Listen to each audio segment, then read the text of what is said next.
economic conditions.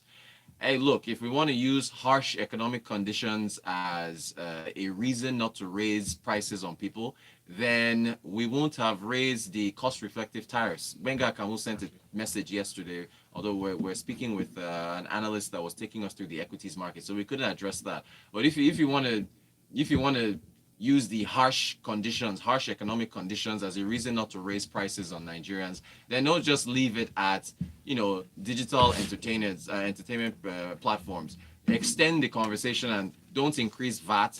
Don't increase, yeah, exactly. Don't increase the tariffs on power.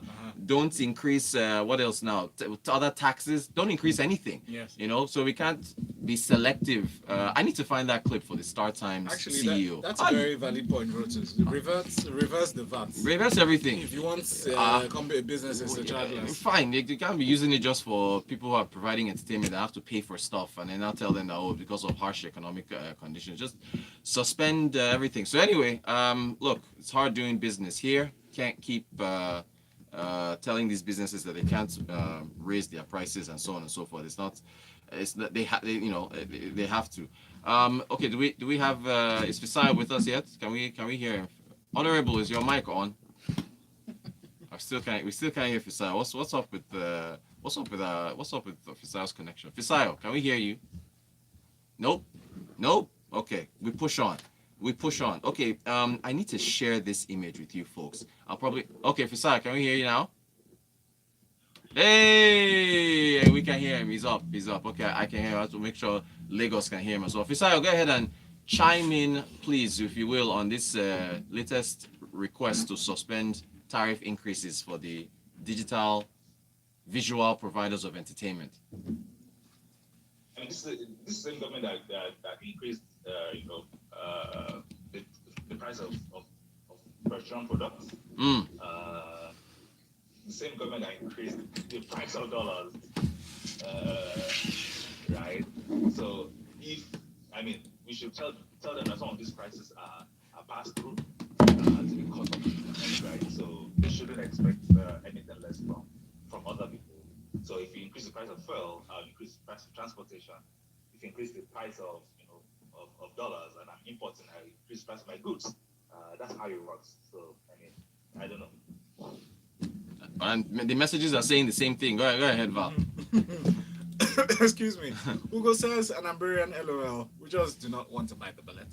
Fuel, electricity, pay TV. We want subsidy for everything. Thank you, Hugo, from VI.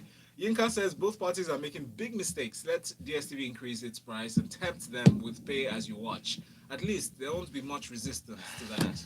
Yep. Thank you, Yinka. You hinted. Benga Kombo says, I agree that all increases should be stopped, but the government is increasing taxation on many areas of life, especially in companies creating jobs. Cruz says, we can now hear Fisayo too. Hey, excellent. Fisayo, real quick, this sorry, more messages? Are we yes, good? Okay, yes, go ahead. One, yes. Yemi says, morning, cable TV is premium and the cost of English premiership rights increase year in, year out. How will multi-choice pay for this right? If you cannot pay for cable TV, people watch NTA.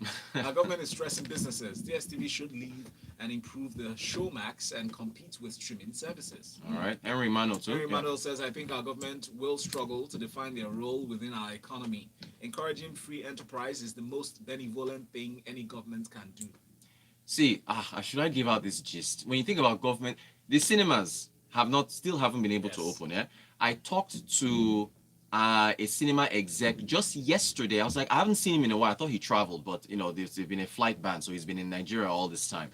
And I asked him, I was like, "Come on, what is going on with the allowance of you guys to open up?" He just said he's tried his best. He's talked to government. He now went. I don't know if I shouldn't mention this, but he went over one minister and went straight to Boss Mustafa and tried to get him to assist them in reopening. Luckily, there's lots of cinemas, so nobody will know who this is. Then the minister who he went over now found out about it and got upset and got angry. I said, okay, I'm not talking to you guys for another Lord knows how long. Exactly, by going over my head. They told me, I'm the one who is going to reopen the cinemas for all of you. How dare you? Do you know how many years I've been in this? Val, as of March or April, they had lost about 2 billion naira in revenue. As of now, it's about 7 to 8 billion that they've lost. They've had to. This is. I'm giving you guys exclusive news here. They've had to lay off staff. It hasn't made any news. Though the cinemas have laid off staff. Some of them have laid about 25 to 30% of their staff, right? Because they haven't been able to open. They are still paying rent on the plots of land where the cinemas are located. Yes. All that new 4DX, all those new cinemas Leased are open. properties, everything. Leased, and Yes. they are still paying. Yes. They are bleeding. Because oh man, And this guess, country. guess eh. what? I wish sometimes we can actually evaluate the losses on ourselves. It's like Data is king. The United States, for instance, Fisa, I hope you're listening to this.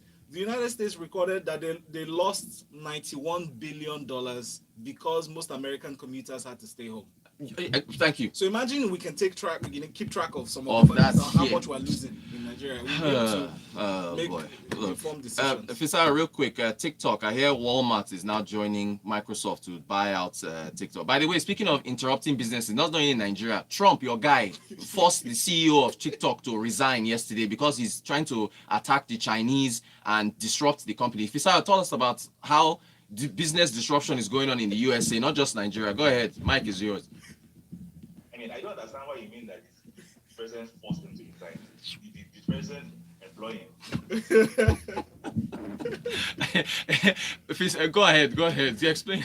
Anyways, I mean, so it's simple. The US believes that there is credible threat to the security and data of Americans by continuous download of the app TikTok. So it wants to nationalize it, basically. If you want to use TikTok in America, use the American version of TikTok. So it's forcing the Chinese company to sell the American business to them. He's not selling the whole of TikTok, but he wants them to sell the American business to them. And of course, these threats are credible. I mean, just over the weekend, we heard about the news broke about the Chinese phone maker stealing money from everywhere in the world. I mean, the popular Chinese phone maker that we all use in Nigeria, right? With some malware and just data stealing and in fact, they're sort of stealing money, right, from people all around the world because of the phones that they use. Right, so these threats are credible, right? So the president felt, okay, no, I won't allow, he won't put the lives of his people at risk because it's trying to make America great again. So now that he has ordered to sell, some American companies are looking to buy. So Microsoft had expressed interest earlier, right, about buying the business, right? But a few other groups came in and joined. But of course, for you to be able to win in a competitive bid, you have to present different things. Depending on the objectives of the sellers, how much are you willing to buy it, or what's the plan for the business going forward, right? So somehow Walmart thinks that if they join the Microsoft bid, their bid will be stronger. I mean, sincerely, I'm still struggling to understand what Walmart will gain, from being a shareholder or one of the shareholders of TikTok US. Maybe you can use young people so that you can force them to buy from Walmart rather than Amazon. I don't know, but irrespective of whatever it is, the point is that Walmart is joining the Microsoft bid. So there'll be a joint bid from both Walmart and Microsoft Consortium. I mean, I don't know as an investment banker, to buy Walmart. To buy TikTok. Like I said, good luck to them. But President expressed, said that the eventual winner of this bid will have to pay something to the US government as finder's fee, basically, right? Because they created the deal for them. Right? Let's see how that goes. Government is in business then. Yeah, Henry Manuel says, I think our government still struggles to define their role within our economy. Encouraging free enterprise is the most benevolent thing any government can do. Daya says, good morning all, the reason why foreign investors avoid any power sector and other utility industries here is partly due to government's attitude of controlling and fixing prices for businesses and a consumer mentality of entitlement. Yet, we want the economy to thrive and create jobs. This is anti-competitive. And MI says from Akoka, Rotus, doga. What? I think the government should decide whether we're running a capitalist or socialist economy. This interventionist and big stick approach is why FDIs are running away. I've said it before, football is not a sport, it's a business. Just like good health services and education is very expensive, pay TV is a luxury. If you don't get money, hide your face. Hey. Call the small doctor. Ah, boy. Frank from Berger is a Trump fan, like Fisayo. He said I should leave Trump alone. But he's also saying he also has things to say about the cinemas, Abi, and how government should be reopening them. I don't know. We'll just see how it goes. Let's keep this conversation going on social media, please. Indeed. Fisayo, thank you so much for your time. We appreciate you coming on. Thank you all for your messages. Everybody have a great weekend. The Nigerian story continues on Monday. The business story. Yes, it does. Okay, so go back to YouTube if you missed any part. Subscribe to our channel. Very important to do that, and also watch the parts of Business Express 981. Stay with us here on Smooth 98.1 because at 7:30 we'll bring you freshly pressed 981. Thank you so much. Thank you. Fisayo, thank you. Fisayo, thanks, man.